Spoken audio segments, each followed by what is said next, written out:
Ipinahayag ng Police Regional Office 7 na matiwasay at walang naitalang insidente ang isang linggong malaking aktibidad ng ASEAN Tourism Forum at Foreign Ministers Meeting na isinagawa sa lalawigan ng Bohol at lungsod ng Cebu. Sa panayam ng Bombo Radio Cebu News Team, sinabi ni Police Lieutenant Colonel Jose Los Baños, ang tagapagsalita ng Cebu City Police Office, na wala silang naitalang pinsala o anumang insidenteng nakakaapekto sa nasabing mga aktibidad, lalo na sa pag-iikot at pamamasyal ng ilang mga delegado. Ito ay sa kabila ng isinagawang unity ride ng mga die-hard Duterte supporters sa Cebu City noong Huwebes, Enero 29. Ayon sa pulisya, nanatili silang tapat sa pagtataguyod ng mga demokratikong kalayaan habang binabalanse ang kolektibong responsibilidad na pangalagaan ang interes ng bansa at palakasin ang positibong imahe ng Pilipinas sa pandaigdigang komunidad. Dahil dito, lubos na nagpapasalamat ang kapulisan sa mamamayan na sa kanilang kooperasyon na malaking tulong sa pagtitiyak ng ligtas, maayos at matagumpay na ASEAN Tourism Forum 2026. Samantala, ibinahagi rin ni Los Baños na hinihikayat niya ang publiko na patuloy na sumunod sa mga alintuntuning itinakda ng mga otoridad upang maiwasan ang pag-iwan ng hindi magandang impresyon sa mga delegadong bumisita sa lungsod ng Cebu. Generally peaceful lang po sir. Wala lang pong mga problema na nag-counter sir.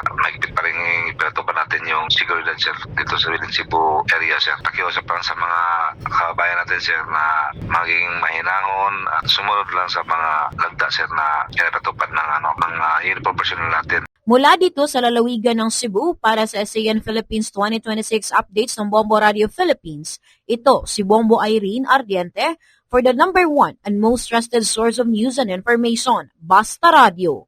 Bombo!